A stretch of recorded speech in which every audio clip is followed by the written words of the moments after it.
আসসালামু আলাইকুম এভরিওয়ান। আমরা চলে এসেছি জাভার নতুন আরেকটি টিউটোরিয়াল নিয়ে। আজকের টিউটোরিয়াল আমরা কথা বলবো স্পেসিফিক্যালি নাম্বারস নিয়ে, পাইথনের নাম্বারস নিয়ে। Numbers means numerical types. আমরা যদি দেখি যে পাইথন নাম্বারস ৩ ধরনের। এক হচ্ছে ইন্টিজার, আর হচ্ছে ফ্লোট, আর একটা হচ্ছে কমপ্লেক্স। তো আমরা কিছুক্ষণ আমরা লাস্ট টিউটোরিয়াল আমরা দেখেছিলাম যে হচ্ছে যে যে নিউমেরিক্যাল টাইপস ছিল ওখানে আমরা কমপ্লেক্স, ইন্টিজার এবং ফ্লোটিং ডাটা টাইপসটা দেখেছিলাম। আজকে আমরা একটু বিস্তারিত দেখব যে আমাদের কোনটা কাজ কি। সো আমরা নরমালি হচ্ছে ৩ টা ভেরিয়েবল ডিক্লেয়ার করি। x = 1, y = ধরেন যে 3.5, ওকে? অ্যান্ড z আমরা ধরি যে হচ্ছে যে 2j, ওকে? এখানে প্রথমটা হচ্ছে ইন্টিজার ডাটা টাইপ, যেহেতু দ্বিতীয়টা ফ্র্যাকশন সেহেতু এটা হচ্ছে ফ্লোটিং পয়েন্ট, আর তৃতীয়টা হচ্ছে যেহেতু যে আছে সাথে সেটা হচ্ছে কমপ্লেক্স ডাটা টাইপ। তো আমরা যে টাইপটা একটু দেখতে চাই, আমরা তো জানি টাইপ কিভাবে দেখতে হয়। সো আমরা নরমালি প্রিন্ট করে ফেলি। প্রিন্ট করে আমরা দেখি যে টাইপটা কোন ধরনের ডাটা টাইপসটা কি এখানে শো করতেছে। সরি আমি এখানে ভুল করছি, টাইপ বানান ভুল করছি। এখানে আমাদের ধরেন যে এক্স কে দেখতে চাচ্ছি যে তোমার টাইপটা কি, ওকে? দেন আমি এটাকে একটু কপি করে নিই। এটাতে y এর টাইপটা দেখবো। দেন নিচেরটাতে z এর টাইপটা দেখবো। সেভ করে আমরা হচ্ছে টার্মিনালটা ওপেন করি। টার্মিনালে যাই, নিউ টার্মিনাল নিলাম। এখানে আমরা কি করব? পাওয়ার শেল আমরা বলবো যে পাই, তারপর হচ্ছে নাম্বারস, ওকে? ডট পাই। আমাদের পাইথন ফাইলের নামটা লিখে দিলাম। পাই নাম্বারস,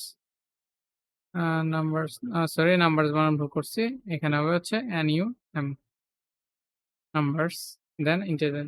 এখানে দেখেন যে আমাদের প্রথমটা বলতেছে ইন্টিজার টাইপ, এরপরটা ফ্লোট, এরপরটা হচ্ছে কমপ্লেক্স ডাটা টাইপ দেখাচ্ছে। তো নরমালি আমরা হচ্ছে একটা ইন্টিজার ডাটা টাইপে আমরা নরমালি যা কাজ করি, ইন্টিজারে হচ্ছে আমরা নরমালি পজিটিভ নেগেটিভ সংখ্যা রাখতে পারি। আমরা চাইলে পজিটিভ নেগেটিভ যেকোনো ধরনের সংখ্যা রাখতে পারি। বাট একটা সরি নেগেটিভ যেহেতু আগে মাইনাস হবে, আগে রাখতে পারি। এরকম হইতে পারে যে অসংখ্য হইতে পারে ভ্যালুজ, এরকম আমরা লিখতে পারি যে আমাদের ডাটা টাইপ এরকম। আর ফ্লোটের ক্ষেত্রেও প্লাস মাইনাস যুক্ত আমরা লিখতে পারি, কোনো সমস্যা নেই। ফ্লোটিং এর ক্ষেত্রেও আমরা প্লাস মাইনাস যুক্ত অনেক কিছু লিখতে পারি। ঠিক আছে? এরকম ভ্যালুস লিখতে পারি। No problem. তো এখানে হচ্ছে এটা ফ্লোটিং, ফ্লোটিং পয়েন্ট হইলো। দেন আমাদের হচ্ছে ধরেন যে কমপ্লেক্স ডাটা টাইপ, বা আমরা আরেকটা আছে। আমরা যদি এখানে এক ধরনের ফ্লোটিং পয়েন্ট আছে। সো নরমালি আমরা অনেক সময় লিখি যে হচ্ছে এরকম লিখি যে ধরেন যে ফ্লোটিং পয়েন্ট না যেকোনো সংখ্যার ক্ষেত্রে ধরেন যে আমরা লিখলাম 35 বা 35E3, ওকে? এক্ষেত্রে আমাদের প্রিন্টিংটা টা কি দিবে? আমরা শুধু কে প্রিন্ট করি। ডাটা টাইপ না, কে প্রিন্ট করি। দ্বারা কি বুঝাইছে? ঠিক আছে? আমরা একটু রান করি। এখানে দেখেন যে 35,000 E3, E3 আপনি যদি E3 বুঝায়, এখানে হচ্ছে 35 এর পরে হচ্ছে ৩ টা 0 বসবে। এর পরে যে সংখ্যাটা থাকে অতটুক সংখ্যা 0 বসাবে আরকি। নরমালি এটাই হচ্ছে এখানে বোঝার বিষয় যে দিয়া এখানে হচ্ছে আমাদের এখানে হচ্ছে ৩ টা এর পরে E3 মানে হচ্ছে ৩ টা 0 বসবে। ওকে? এটা মাথায় রাখবেন।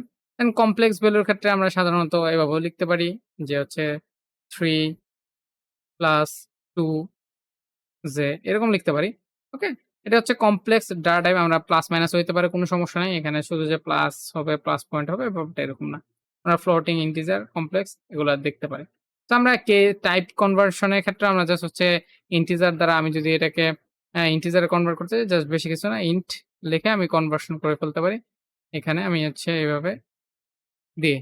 ওকে? এটা হচ্ছে ইন্টিজার ডাটা টাইপ হয়ে গেছে। এখন যদি আমি রান করাই, তাহলে দেখবেন যে এটা হচ্ছে ইন্টিজার কনভার্ট হয়ে এখন ৩৫ দেখাচ্ছে। কোনো দশমিকের পরে 0 দেখাচ্ছে না। আমি চাইলে এগুলাকে অবশ্যই কনভার্ট করতে পারি সুন্দরভাবে। তো এই হচ্ছে আমাদের নাম্বারস ডাটা টাইপ। আমাদের পাইথনের নাম্বারস গুলো এইভাবে ইউজ করি। হয় ফ্লোটিং ডাটা টাইপ থাকে, না হচ্ছে ইন্টিজার থাকে, না হচ্ছে আমাদের কমপ্লেক্স থাকে। ওকে? আশা করি আপনারা ক্লিয়ার হইছেন। নেক্সট টিউটোরিয়ালে আবারও দেখা হবে ইনশাআল্লাহ। Till then take care. আসসালামু আলাইকুম।